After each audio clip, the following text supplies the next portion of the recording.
রাষ্ট্রপতি হিসাবে শপথ নিয়েছেন, একবার প্রধানমন্ত্রী একবার রাষ্ট্রপতি ক্ষমতার চেয়ারে বসে, তখনই তার জনপ্রিয়তা। বিএনপিরও আপনি যতগুলো বহিষ্কার বা বিভিন্ন ঘটনা দেখবেন যেগুলো সোশ্যাল মিডিয়াতে এসেছে বা যেগুলো পাবলিকলি এসেছে, তখনই ওনারা বহিষ্কার করেন। আমাদের এই ঐক্যমত কমিশন তো উল্টা নীতিতে চলে। যেগুলো আটক হচ্ছে বা যেগুলো পাবলিকলি আসছে, অনেক ঘটনা তো কি ঘটছে আমরা জানি না। আসসালামু আলাইকুম প্রিয় দর্শক, মাহবুব সৈকত আপনাদের প্রত্যেককে মাই টিভি সংলাপে আমন্ত্রণ জানাচ্ছি। প্রিয় দর্শক, আপনারা জানেন যে আমরা মাই টিভি সংলাপে বুঝে নেওয়ার চেষ্টা করি, জানার চেষ্টা করি যে প্রশ্নগুলো আপনাদের মনে রয়েছে সেই প্রশ্নগুলোই, এবং আমাদের যে অতিথিরা থাকে তাদের কাছ থেকে আমরা জেনে নেই। আমরা জানতে চাই দেশ কোন দিকে আগাচ্ছে, জানতে চাই আগামী নির্বাচনের খবর কি, জুলাই সনদ কতদূর, কতদিন চলবে আর এই ঐক্যমত কমিশনের মিটিং, সব বিষয় নিয়ে আমরা কথা বলে থাকি। স্টুডিওতে আজকে উপস্থিত রয়েছেন আপনাদের দুজন পরিচিত মুখ, দুজন সাবেক ছাত্রনেতা, জাতীয় রাজনীতিতে এখন পরিচিত মুখ। আলোচনা করব জাতীয় ঐক্য নির্বাচন নিয়ে। স্টুডিওতে ডানে উপস্থিত রয়েছেন এবি পার্টির চেয়ারম্যান মুজিবুর রহমান মঞ্জু, স্বাগত জানাচ্ছি মঞ্জু ভাই। এবং বাঁ পাশে রয়েছেন আজিজুল বারী হেলাল, কেন্দ্রীয় তথ্য বিষয়ক সম্পাদক বিএনপির এবং সাবেক ছাত্রনেতা। হেলাল ভাই, আপনাকে স্বাগত জানাচ্ছি। ধন্যবাদ। হেলাল ভাই, আপনাকে দিয়ে শুরু করি। প্রথমে আমাদের জাতীয় ঐক্য ও নির্বাচন নিয়ে, জাতীয় ঐক্যের জায়গায় ঐক্য সুসংহত করতে দীর্ঘদিন থেকে রাজনৈতিক দলগুলো তো জুলাই সনদের প্রায় মাসের কাছাকাছি চলে যাচ্ছে, একের পর এক মিটিং করছে। তো সেই জায়গা থেকে আজকেই হঠাৎ করে আবার দেখলাম বিএনপি সেটি আলোচনা বয়কট বলেন বা যেভাবেই হোক, আজকে বেশ কিছু বিষয় আলোচনায় তারা অংশ নেননি। সে বিষয়টি আজকে জানতে চাই। বিএনপির মতো রাজনৈতিক দল আলোচনার টেবিল থেকে বিরত থাকলো, যেখানে এটি কেন, এটির যৌক্তিকতা একটু শুনতে চাই। ধন্যবাদ আপনাকে। আমি বিএনপি কেন আলোচনার টেবিল থেকে আজকে 10 মিনিটের জন্য ওয়াক আউট করলে, এটা একটা সিম্পল বিষয়। যে বিষয়টা সবাই জানেন যে একটা বিষয় আলোচনা করতে আজকে তারা চায়নি, সেই বিষয়টাই তোলা হয়েছিল, এই জন্য 10 মিনিটের জন্য ওয়াক আউট হয়েছে। এটা বড় কোনো ঘটনা, কিন্তু মূল যে বক্তব্য, যে ঐক্য গঠন, এই ঐক্য গঠন করার দায়িত্ব যিনি নিয়েছেন তিনি তো আসলে ঐক্য চান না। আমরা যারা অভ্যুত্থানের শক্তি, আমরা যতই ঐক্য ঐক্য করে চিল্লাই, কিন্তু যিনি রেফারির ভূমিকা পালন করছেন, ওই যে জাতীয় ঐক্যমত কমিশনের ডক্টর আলী রিয়াজের নেতৃত্বে প্রতিদিন যে এটা সার্কাসে পরিণত হয়েছে, আলোচনাটা আমার কাছে যা মনে হচ্ছে সার্কাসে পরিণত হয়েছে। কারণ সার্কাস বললাম এই কারণে যে দেখবেন ওই আলোচনায় একটা বিষয় রিজলভ হয়, ওইটাকে আবারও বিভিন্নভাবে বিভিন্ন তরিকায় ওই প্রসঙ্গটা আবারও তোলা হয়।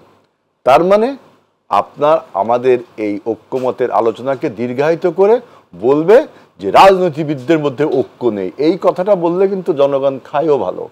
এটা আলী রিয়াজ সাহেবের নেতৃত্বে যে ঐক্যমত কমিশন, তারাও এটা ভালো জানে যে আমরা রাজনীতিবিদরা যতই ঐক্য হওয়ার চেষ্টা করুক না কেন, যিনি ঐক্য প্রতিষ্ঠার দায়িত্ব নিয়েছেন, যদিও দায়িত্ব নিয়ে ঐক্য প্রতিষ্ঠা করা যায় না, এইটা অন্য আর একটা আলোচনা।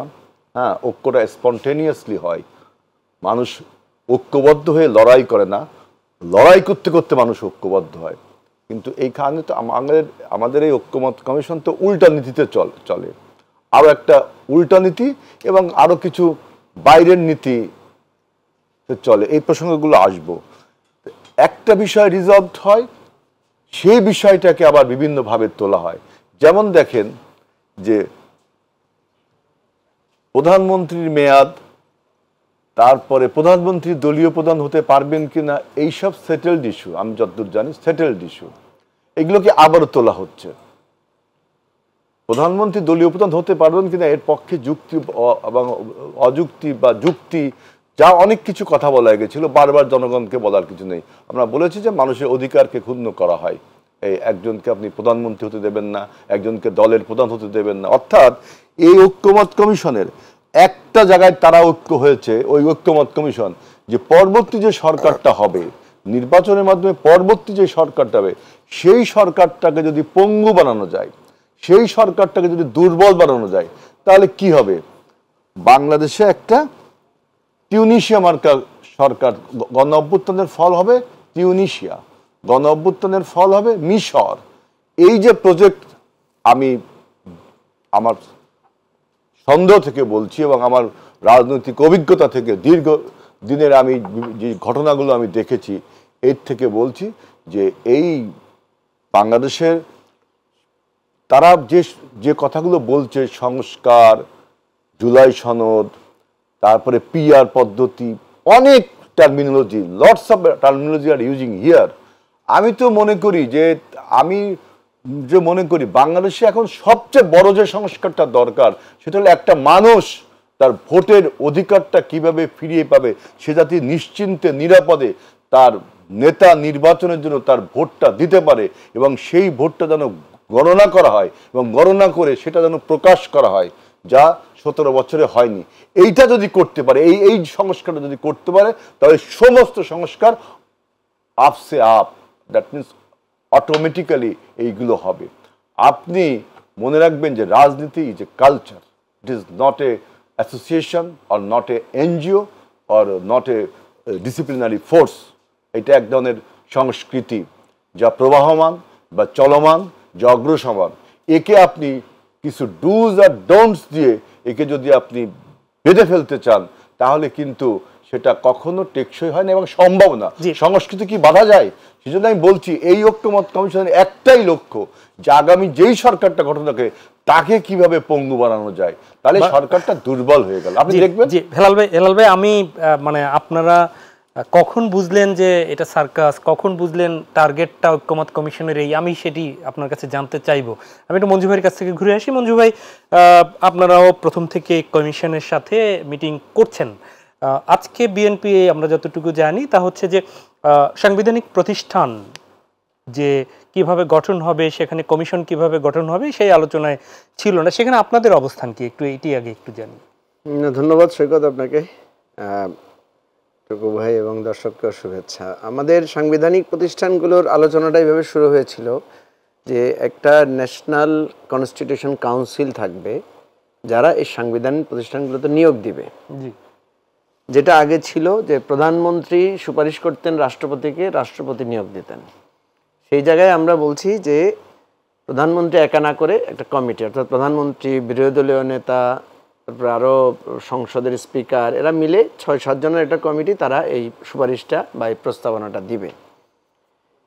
এখানে এনসিসির যেই কনসেপ্ট, এটা বিএনপি যেহেতু এটা বিরোধিতা করেছে এবং এনসিসিটা তারা মানতে পারছিল না, পরে কমিশন যেটা করলো এটাকে চেঞ্জ করে প্রত্যেকটার জন্য আলাদা আলাদা করে প্রস্তাবনা দিল। তো সেটা প্রথমে ছিল নির্বাচন কমিশন নিয়ে। নির্বাচন কমিশনের ব্যাপারে দীর্ঘ আলোচনার পরে 5 সদস্য বিশিষ্ট একটা কমিটির ব্যাপারে আমরা একমত হয়েছি যে এই 5 সদস্য বিশিষ্ট কমিটি বিভিন্ন সাংবিধানিক প্রক্রিয়া, বিভিন্ন আইনগত প্রক্রিয়া ফলো করে ওনারা প্রধান নির্বাচন কমিশনার এবং প্রয়োজনীয় সংখ্যক নির্বাচন কমিশনারদের নাম রাষ্ট্রপতির কাছে পাঠাবেন, রাষ্ট্রপতি তাদেরকে নিয়োগ দিবেন। এটাকে একটা বড় সংস্কার আমরা দেখছি এই জন্য যে এই প্রথমবার মানুষ দেখবে যে সরকারি দল, বিরোধী দল নির্বাচন কমিশন নিয়োগের ব্যাপারে একমত হয়েছে। অতীতে যেটা হয়েছে, সরকার নিয়োগ দিত, বিরোধী দল মানত না, বিরোধী দলের অনাস্থা ছিল, এরকম ছিল। এটা আমরা মনে করছি যে এটা ভবিষ্যতে এটা সলভ হবে। এই আলোচনাটা যেদিন হয়েছিল সেদিনই বিএনপির পক্ষ থেকে বলা হয়েছিল যদি একই রকমভাবে অন্যান্য বিষয়ক বলা হয়, অর্থাৎ পাবলিক সার্ভিস কমিশন, অর্থাৎ আপনার দুদক, তারপরে মহাহিসাব নিরীক্ষক, এগুলোর ব্যাপারে যদি বলা হয় তাহলে বিএনপি বলেছে আমরা এই আলোচনায় অংশ নিব না। আর যদি আপনারা এগুলোও করতে চান তাহলে আমরা আগে যেটাতে একমত হয়েছে ওটাতেও আমরা একমত হব না। তো সেদিন আমরা সবাই একমত হলাম যে না, আপাতত অন্তত নির্বাচন কমিশনটা হোক, ঠিক আছে, বিএনপি যেহেতু একমত হয়েছে। সেদিন কিন্তু আমরা খুব আনন্দিত ছিলাম, সবাই মিলে একসাথে ছবি টবি তুলে আমরা বললাম যে এটা একটা ঐতিহাসিক ঘটনা ঘটেছে, যে নির্বাচন কমিশন সরকারি দল, বিরোধী দলের এক সম্মতিতেই গঠিত হবে। এটা একটা বিরাট অর্জন আমাদের। আজকে যখন ওই দুদক এবং অন্যান্য আলোচনাগুলো উঠলো তখন বিএনপির পক্ষ থেকে বলা হলো আমরা কিন্তু আগে বলেছি আমরা এই আলোচনায় অংশ নিব না। সালাউদ্দিন ভাই প্রতীকীভাবে উনি ওয়াক আউট করলেন। আমরা যে আলোচনাটা তুলতে চেয়েছি যে আমাদের তো কথা ছিল যে এই সাংবিধানিক প্রতিষ্ঠানগুলোকে বিতর্কমুক্ত রাখার জন্য এগুলোর নিয়োগ প্রক্রিয়াটা যাতে এই কমিটির মাধ্যমে হয়, তাহলে যেটা হবে সেটা হচ্ছে আমাদের দেশে এই যে প্রশাসন কলুষিত হয়েছে, প্রতিষ্ঠানগুলো কলুষিত হয়েছে কেন? আপনি তো দেখেছেন অতীতে কি হয়েছে, দুদকের লোক দুদকে নিয়োগ দেওয়া হয়েছে দুর্নীতিগ্রস্ত লোকদেরকে, এবং সেটা আরো দুদক মানে একটা দুর্নীতির আখড়ায় পরিণত হয়েছে। পিএসসিতে এমন দলবাজ লোকদেরকে নিয়োগ দেওয়া হয়েছে যারা প্রশ্নপত্র ফাঁস পর্যন্ত করেছে বিভিন্ন পর্যায়ে, পিএসসির কোনো পরীক্ষাই গ্রহণযোগ্যতা পায় নাই। আর বিচারপতি নিয়োগ টিয়োগ সহ আরো অন্যান্য জায়গায় নির্বাচন কমিশন নিয়োগে তো আমরা দেখলাম যে দলীয় ক্যাডারদেরকে নিয়োগ দেওয়া হয়েছে, বিতর্কিত লোকদেরকে নিয়োগ দেওয়া হয়েছে। এই সমাধানের জন্যই আমরা এই সলিউশনটা আমরা প্রপোজ করেছি। এখন দেখেন, আপনি যদি 31 দফায় যান তাহলে দেখবেন 31 দফার 8 বা 9 নম্বরে এটা কিন্তু বলাই আছে, বিএনপিরই অঙ্গীকার ছিল যে আমরা এই প্রধানমন্ত্রী, মন্ত্রী পরিষদ, এই যে সাংবিধানিক প্রতিষ্ঠানগুলোর মধ্যে আমরা একটা ক্ষমতার ভারসাম্য আনবো এবং সেখানে একটা স্বচ্ছতা, জবাবদিহিতা নিশ্চিত করব। এই কথাগুলো ডিটেইল বলা নাই, বিএনপির 31 দফা কর্মসূচিতে 31 দফাতে এই কথাগুলো এইভাবে বলা আছে। তাহলে এই স্বচ্ছতা, জবাবদিহিতা আপনি নিশ্চিত করবেন কিভাবে? সেই জন্যই কিন্তু আমাদের এই মানে ঐকমত্য কমিশনে এই আলোচনাগুলো উঠেছে। এবং আমি আমার বক্তব্যে বিএনপির নেতৃত্বের দৃষ্টি আকর্ষণ করে বলেছি যে আমরা কিন্তু আপনাদের কথার বাইরে যাই নাই, আপনারা যেটাকে ব্যাখ্যা আকারে দেন নাই, শুধু একটা অঙ্গীকার আকারে দিয়েছেন। জাস্ট এখানে আমরা সেটা আলোচনা করে এটাকে একটা ফর্মুলেশনটা আমরা বের করেছি যে এইভাবে এটা হলে হবে আর কি। এখন বিএনপির পক্ষ থেকে বারবার বলা হচ্ছে যে আপনারা নির্বাহী কমিটির ক্ষমতা বা প্রধানমন্ত্রীর ক্ষমতাকে কাটেল করছেন। প্রথমত আমাদের আর্গুমেন্ট হচ্ছে আমরা কারো ক্ষমতা কাটেল করছি না, আসলে এটা প্রধানমন্ত্রীর ক্ষমতাও না। আপনি দেখেন বিচার, যেমন যে কথাটা টুকু ভাই বললেন, হেলাল ভাই সরি, যে কথাটা হেলাল ভাই বললেন যে আপনার প্রধানমন্ত্রী ক্ষমতা মানে অর্থাৎ প্রধানমন্ত্রীকে আমরা বলছি যে উনি নির্বাহী বিভাগের প্রধান হিসেবে থাকবেন, কিন্তু অন্যান্য বিভাগের জায়গায় ওনার ক্ষমতাটা কমিয়ে আনার জন্য। তো কমিয়ে আনার জন্য আমরা কেন বলছি? আমরা তো বলছি ক্ষমতার ভারসাম্য আনতে হবে। তাহলে প্রধানমন্ত্রী একচ্ছত্র ক্ষমতা যদি থাকে তাহলে তো উনি স্বৈরাচার হয়ে যাচ্ছেন, উনি ফ্যাসিবাদী হয়ে যাচ্ছেন, গণতন্ত্রের যে ভারসাম্য নীতিটা সেটা রক্ষা হচ্ছে না। এবং এইটা না হলে তো এটা প্রেসিডেন্সিয়াল সিস্টেম আর আপনার এই আপনার কি বলে যে ওয়েস্টমিনিস্টার সিস্টেমের মধ্যে কোনো পার্থক্য আর থাকছে না। তো এই জায়গায় আমরা মনে করি যে বিএনপির পক্ষ থেকে যেই কথাগুলো বলা হচ্ছে এটার ফলে কিন্তু একটা রং মেসেজ যাচ্ছে লোকদের কাছে। রং মেসেজটা কি? সেটা মনে হচ্ছে যে বিএনপি আসলে সংস্কারটা আসলে চাচ্ছে না, বিএনপি আগের পদ্ধতিতেই বহাল রাখতে চাচ্ছে। কিন্তু অথচ বিএনপি নিজেই মানে প্রতিশ্রুতি দিয়েছে বা নিজে অঙ্গীকার করেছে যে তারা যদি ক্ষমতায় আসে তারা অন্তর্ভুক্তিমূলক সকলের সাথে ক্ষমতা একটা পাওয়ার শেয়ারিং করেই তারা আগামী দিনে তাদের ক্ষমতাটা পরিচালনা করবে। এটাই অ্যাকচুয়ালি সমস্যা হয়েছে এবং এটার কারণেই আজকে ওয়াকআউটটা হয়েছে। জি, আজিজুল বারী হেলাল, আপনার কাছে যে প্রশ্নগুলো ছিল মঞ্জু ভাই কথা বলেছেন এবং আমার প্রশ্ন যেটি ছিল সেটি হচ্ছে যে 31 দফা আগামী রাষ্ট্র পরিচালনা, আগামী রাষ্ট্র একটি স্বচ্ছ রাষ্ট্র হিসেবে পরিচালনার জন্য অনেকগুলো প্রস্তাব বিএনপি দিয়েছিল। সেই বিএনপি কেন এই সাংবিধানিক প্রতিষ্ঠান গঠন এবং কমিশন গঠন কিভাবে হবে সেই আলোচনায় বিরত থাকলো, একটু যদি ক্লিয়ার করেন জানতে চাই। বিএনপি সবসময় তার অনুষ্ঠানে, তার কর্মসূচিতে, তার কমিটমেন্টে স্বচ্ছ এবং এটা তিনি যেটা বলছে গত 12 মাসে এই 5ই আগস্টের পরে সেটা মিন করে এবং সেটাই বলে, যেটা মিন করে অর্থাৎ যেটা করবে। কারণ আমাদের আগে তো আর কেউ এই সংস্কারের কথা বলেনি।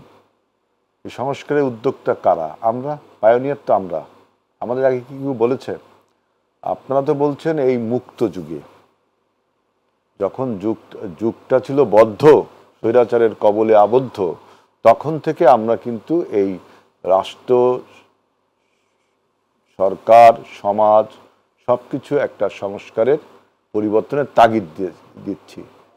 এখন আপনারা বলছেন, দেখেন এনসিসির বিষয়টা তো মঞ্জু ভাই ক্লিয়ার করলেন যে এটা আর হচ্ছে না, এমন হওয়া উচিত না। কেন এক্সট্রা আর একটা ভূত আপনি তৈরি করতে চাচ্ছেন, parallel to the government or আরেকটা সংগঠন যার নির্বাহী, এই ছোট ইকোনমির দেশে যার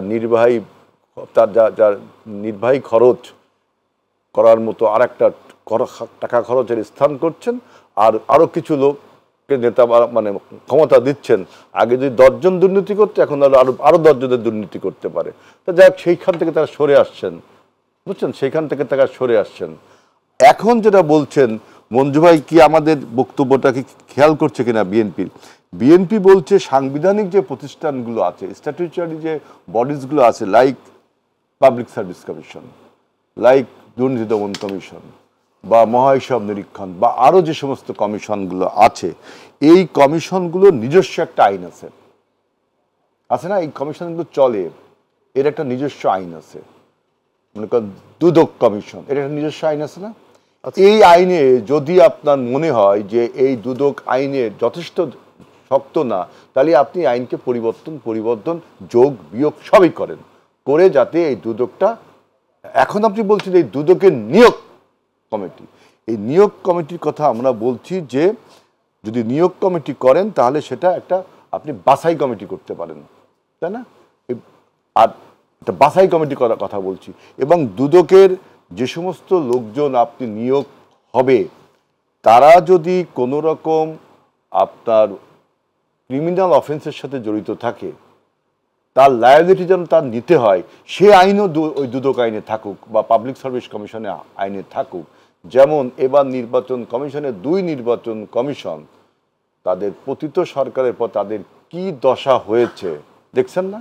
এবং তাদের যে ক্রিমিনাল অফেন্স নিতে হবে, তাদের ক্ষমতা যখন থাকবে না, সেটি তো এখন বিদ্যমান আইন অনুযায়ী তাদের নিয়োগ দেওয়ার কারণে না, আইনটা আপনি চেঞ্জ করে তার সে যখন ক্ষমতায় থাকবে তখন তাকে ক্রিমিনাল অফেন্সের দায় নেওয়ার মতো যদি আইন করেন, যে আপনি যখন ক্ষমতায় থাকবেন তখনও যদি আপনি কোনো আপনার যে নিয়োগকর্তা তার দেওয়া কোনো অবৈধ আইন আপনি বাস্তবায়ন করেন, তার দায়ও আপনাকে নিতে হবে।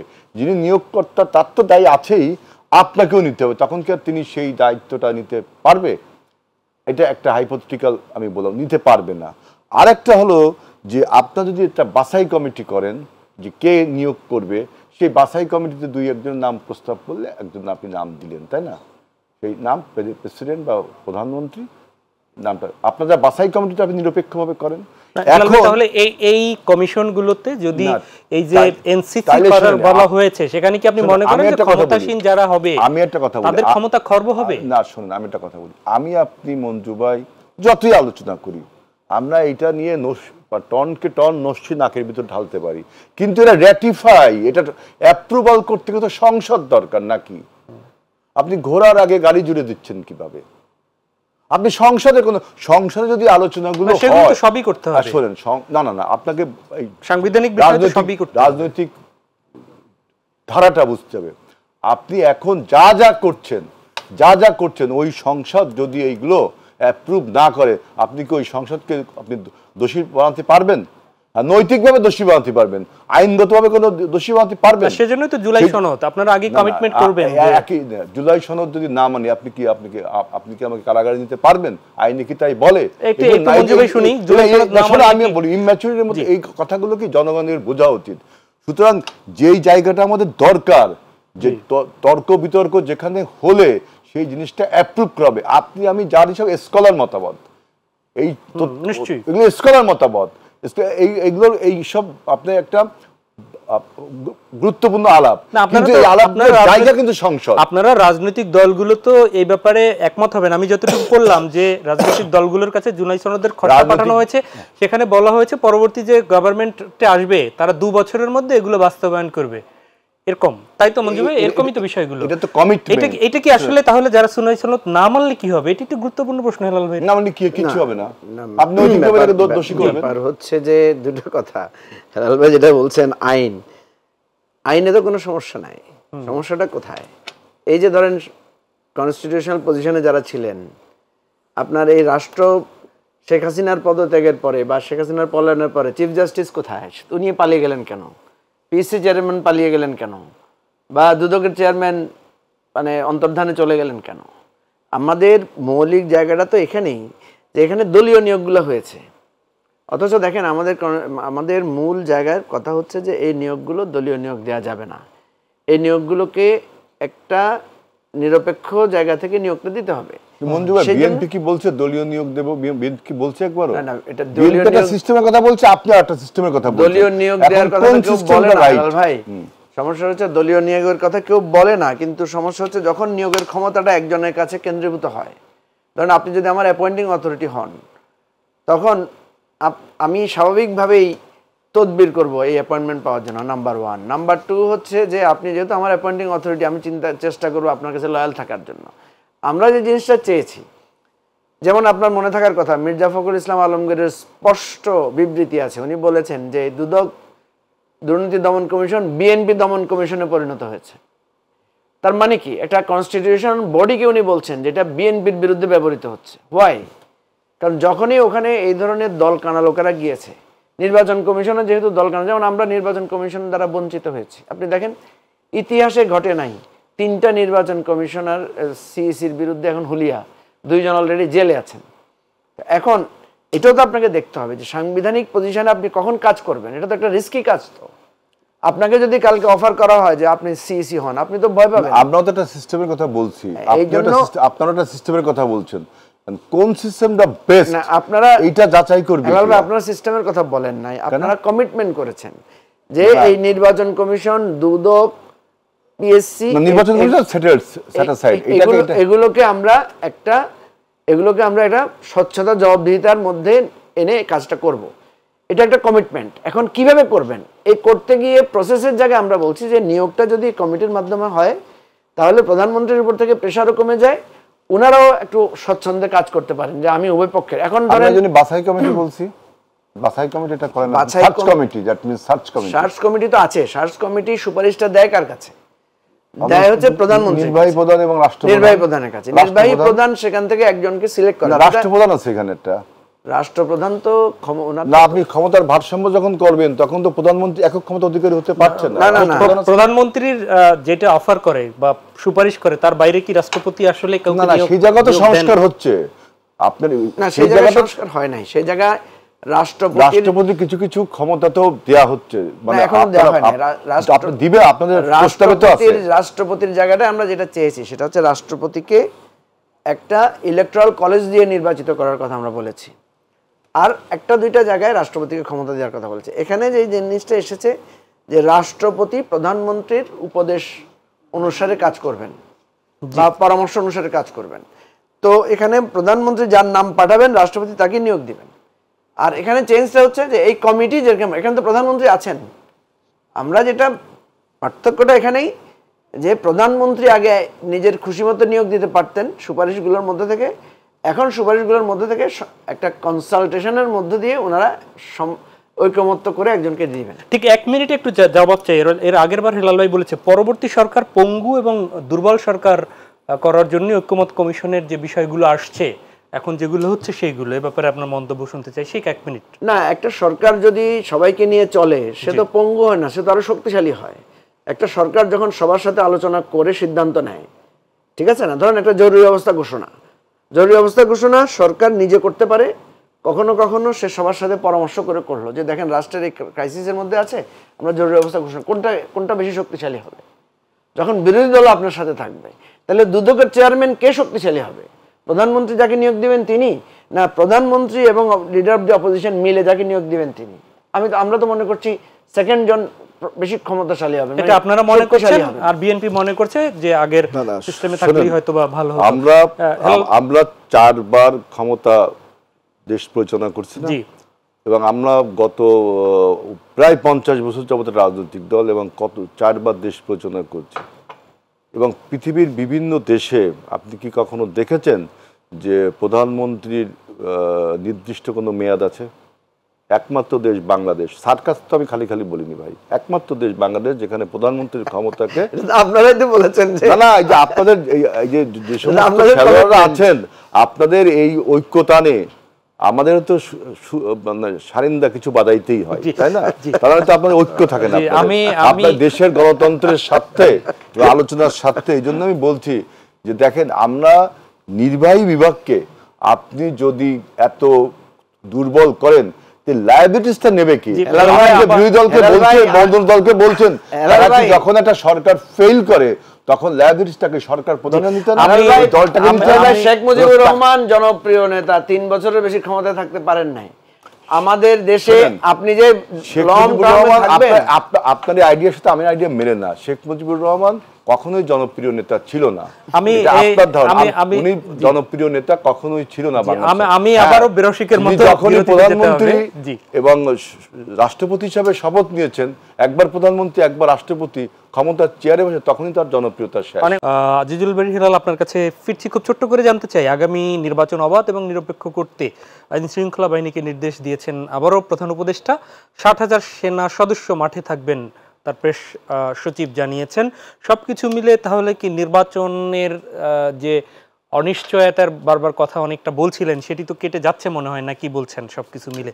যখনই তিনি নির্বাচন কমিশনকে এই ঘোষণাটা দিবেন বা নির্দেশটা দিবেন যে আপনি নির্বাচনের তারিখ ঘোষণা করেন, তখন কিন্তু সবকিছু কেটে যাবে, তখন একটা কমিটমেন্টের বিষয় এসে দাঁড়ায়। কিন্তু আপনি দেখেন, এর আগেও একবার আইন শৃঙ্খলা বাহিনীর কাছে বা ল এনফোর্সিং এজেন্সির কাছে তিনি বলেছিলেন যে ডিসেম্বরের মধ্যে নির্বাচনের সমস্ত ব্যবস্থা পরিবেশ তৈরি করার কথা বলেছিলেন। এই কথা বলার পরে আপনি দেখেন সাথে সাথে পরিকল্পিতভাবে 3-4টে ঘটনা ঘটে গেল, যে to prove that there is no discipline here in Bangladesh to hold a free and fair election. এরকম ঘটনা ঘটে গেল পূর্ব পরিকল্পিত হবে। দেখেন, একটা হলো ওই পুরনো ঢাকার ঘটনা, ব্যবসায়িক হত্যাকাণ্ডকে রাজনৈতিক হত্যাকাণ্ড চালিয়ে বললো যে দেশের রাজনৈতিক পরিস্থিতি ভালো নয়, একটা রাজনৈতিক দলকে মেলাইন করা হলো। আবার গোপালগঞ্জের ঘটনা হলো কি, যে ওইখানে আপনার 24-এর গণ অভ্যুত্থানের উপর আঘাত হলো, আবার ওইখানে এমন একটা আইন শৃঙ্খলা অবনতি হলো যে বাংলাদেশে নির্বাচন করার পরিবেশ নেই। এরপরে দেখলাম এই মাইলস্টোনের ঘটনার রেশ এটা নিয়ে গেল কি, সচিবালয় ভেঙে গেল, to prove that there is no law and order situation to hold a free and fair election. এর কি আপনি পরিকল্পিত বলছেন? হ্যাঁ, সবই to shift the election, to delay the election, nothing more. সুতরাং প্রধান উপদেষ্টা যখন নির্বাচন কমিশন, যিনি যে authority to hold the election, তাকে যখন বলবে, তখন আমরা একটা আশ্বস্ত হবো, এই কারণে যে এটা জাতির সামনে একটা কমিটমেন্ট। ল এনফোর্সিং এজেন্সিকে সবসময় বলতে হবে যে আপনি দেশের ল অ্যান্ড অর্ডার সিচুয়েশনটা ভালোভাবে প্রিভেইল করে, সেটা বলবে। এটা বারবার বলতে, এটা মানেই না যে আপনি নির্বাচনের দিকে যাচ্ছেন। আপনি নির্বাচন কমিশনকে বললে তখন আমরা বলবো। মঞ্জু ভাই, আমি একদমই মানে আনএক্সপেক্টেড একটা বিষয়, চাঁদাবাজির দায়ে বৈষম্য বিরোধী 5 সমন্বয়ক আটক। চাঁদাবাজি করলে আটক হবে স্বাভাবিক, আনএক্সপেক্টেড বলেছি যে তাদের নামের পাশে বৈষম্য বিরোধী সমন্বয়কের বিষয়। বিএনপি মহাসচিব একটি কমেন্টস করেছে, বেদনায় নীল হয়ে গিয়েছিলাম। এটা কি চেয়েছিলাম? আমাদের ভবিষ্যৎ কি এই? না, প্রথম কথা হচ্ছে যে চাঁদাবাজি করলেই আটক হবে, এটা আপনি কিভাবে বুঝলেন? চাঁদাবাজি তো করেছে, আগে তো 10 লাখ টাকা নিয়েছে, তখন তো আটক হয় নাই। এটা তো দ্বিতীয়বার যখন 10 লাখ টাকা আনতে গেল তখন আটক হয়েছে। সো আমরা তো ওই ঘটনাগুলোই জানি যেগুলো আটক হচ্ছে বা যেগুলো পাবলিকলি আসছে। অনেক ঘটনা তো কী ঘটছে আমরা জানি না, যেটা আমাদের কাছে আসছে না। এটা বিএনপির ক্ষেত্রেও যা, এনসিপির ক্ষেত্রেও তা। কারণ উভয় দলকে আমরা দেখছি ওনারা ক্ষমতা চর্চায় কিছুটা অগ্রগামী আছেন। বিএনপিরও আপনি যতগুলো বহিষ্কার বা বিভিন্ন ঘটনা দেখবেন যেগুলো সোশ্যাল মিডিয়াতে এসেছে বা যেগুলো পাবলিকলি এসেছে, তখনই ওনারা বহিষ্কার করেন বা ব্যবস্থা নেন। আমি কিন্তু মনে করি না যে এখানে স্পেসিফিক্যালি বিএনপি দায়ী বা আপনার এনসিপি দায়ী। কালকে যদি বিএনপির মতো ক্ষমতা আমার দলেরও হয়, তাহলে আমার দলেও একই অবস্থা হতে পারে। কারণ আমাদের সমাজ ব্যবস্থা, তার রাষ্ট্রীয় কাঠামোটা এইভাবে তৈরি, এখানে চাঁদা উৎপাদন হয়। দেখেন, রাজনৈতিক দল তো চাঁদার উপরেই চলবে। একটা রাজনৈতিক দলের আয়ের উৎস কি? আপনি তো নির্বাচন কমিশনে কাজ করেছেন লম্বা সময় ধরে, আপনি জানেন। আমাদের দলের প্রত্যেকটা দলের গঠনতন্ত্রেই বলা আছে কর্মীরা, শুভাকাঙ্ক্ষীরা নির্দিষ্ট হারে চাঁদা দিবেন এবং তাদের শুভাকাঙ্ক্ষীদের কাছ থেকে তারা বিভিন্ন সময় বিভিন্ন বিষয়ে খোঁজ নেবেন। চাঁদা আমরা নেই পার্টির পক্ষ থেকে, নিয়ে আমরা কি করি? রিসিট দেই। কিন্তু এই যে 10 লাখ টাকা বা আরও আগে 10 লাখ টাকা, এটা তো কোনো রিসিট দেওয়া হয় নাই। বা এর আগেও একটা অডিও ভাইরাল হয়েছিল যে বলছে 15 লাখ টাকা দিয়েছে এক মহিলা, আরও দিয়েছে, খেয়াল আছে না আপনার? কয়েকদিন আগে। তো এখন ঘটনা হচ্ছে, যাদের হাতেই ক্ষমতা আসবে মানুষও তাদেরকে চাঁদাও দিবে, তারাও চাঁদাবাজি করবে। এই প্রবণতাটা বন্ধ হবে কিভাবে? এটা এই যে বহিষ্কার বা এ ধরনের আজীবন বহিষ্কার বা মানে চিরস্থায়ী বহিষ্কার, এগুলোর মধ্যে দিয়ে এটা বন্ধ হবে না। এটার জন্য আইন শৃঙ্খলা পরিস্থিতির উন্নতি লাগবে, 1 নাম্বার। 2 নাম্বার হচ্ছে দলীয় পরিস্থিতির উন্নতি লাগবে। 1 নাম্বার হচ্ছে দলীয়ভাবে, রাজনৈতিকভাবে, দলীয়ভাবে আইন শৃঙ্খলা পরিস্থিতিকে মানে অর্থাৎ পুলিশকে প্রভাবিত করার নীতি থেকে যদি ওনারা সরে আসেন। আপনার মনে থাকার কথা, সম্ভবত 2001 সালে, আমি ভুল না করলে 2001 সালে বিএনপি ক্ষমতায় আসার পরে বিএনপি একটা অপারেশন ক্লিন হার্ট করেছিল, এবং সেই অপারেশন ক্লিন হার্টে নিজের দলের লোকদের বিরুদ্ধে সিরিয়াস অ্যাটেম্প নিয়েছিল বিএনপি। তখন আমরা দেখেছি যে বিএনপির কেউই কাউকে আর দিতে পারে। ইভেন আপনি জানেন, আমাদের জন্য খুব বেদনাদায়ক ছিল ওই সময় ঘটনাটা, কারণ নাসিরউদ্দিন পিন্টু তখন গ্রেফতার হয়েছিলেন। হি ওয়াজ এমপি এবং উনি ছাত্র দলের ডাকসাইটের সভাপতি। তো এই জায়গায় তখন দেখা গেছে যে গভর্নমেন্ট ডিটারমাইন্ড, পার্টি ডিটারমাইন্ড, আপনি এমপি হন বা ছাত্র দলের সভাপতি হন, আপনাকে গ্রেফতার হতে হয়েছে। ইভেন বিএনপির বহু লোককে কিন্তু র্যাবের ক্রসফায়ারে যেতে হয়েছে। অর্থাৎ আমি বোঝাতে চাচ্ছি, দল যদি সিরিয়াস হয় যে আমি পরে ব্যবস্থা নিব, সে ফর এক্সাম্পল ধরেন বিএনপিকে একটা ঘোষণা দিতে পারে না, এনসিপিকে একটা ঘোষণা দিতে পারে না, আমাদের নাম করে কেউ যদি আপনাদের কাছে চাঁদা চায়, এইভাবে চাঁদাবাজি করতে চায়, এই হটলাইন দিলাম, এখানে আপনারা কমপ্লেন করবেন। এ ধরনের কোনো অ্যাটেম্প দেখেছেন আপনি? এ ধরনের কোনো অ্যাটেম্প তো নেওয়া হয় নাই। তাহলে এইটা যত তারা ব্যবস্থা নিয়েছে, বিএনপি তো ব্যবস্থা তো ভাই আমার দলের কালকে আমিও তো নিব। জি, কালকে ধরেন আমার একটা ঘটনা ঘটার পরে পেপার পত্রিকা আসলে আমি আমার ফেস সেভ করার জন্য আমি ব্যবস্থা নিচ্ছি, কিন্তু এই জায়গাও তো আমাদের বক্তব্য আছে। সেটা হচ্ছে আপনি যে ব্যবস্থা নিচ্ছেন এটা গঠনতন্ত্র পারমিট করছে কিনা আপনাকে, একটা লোককে শোকজ করতে হবে, তার জবাব শুনতে হবে, এটাই তো আছে আমাদের গঠনতন্ত্রে। তো আমার মূল বক্তব্য যেটা দাঁড়াচ্ছে যে এনসিপির যে বেদনায় নীল হয়ে যাওয়ার ঘটনাটা, আমি কিন্তু বেদনায় নীল হচ্ছি না। কেন হচ্ছি না? আমি জানি যে ক্ষমতার সাথে এটা সম্পৃক্ত, এবং আপনি দেখবেন ক্ষমতা এমন একটা জিনিস যে ক্ষমতার ভার সইতে না পারলে সেটা মানে আপনি দেখেন ওই যে ছেলেটা, ভাই আমি আর আগাতে পারবো না, আমার সময় শেষ একদমই। অনেক অনেক ধন্যবাদ মঞ্জু ভাই, চেয়ারম্যান এবি পার্টি, এবং অসংখ্য ধন্যবাদ আজিজুল বারী হেলাল, আপনাদের দুজনকে। প্রিয় দর্শক, এই ছিল আমাদের আজকের আয়োজন। দেখা হবে পরবর্তীতে। আজকের সংলাপের শেষেও সে একই কথা, আসুন কল্যাণমূলক দেশ গড়তে যে যার জায়গা থেকে একটু হলেও ইতিবাচক ভূমিকা পালন করি। আল্লাহ হাফেজ।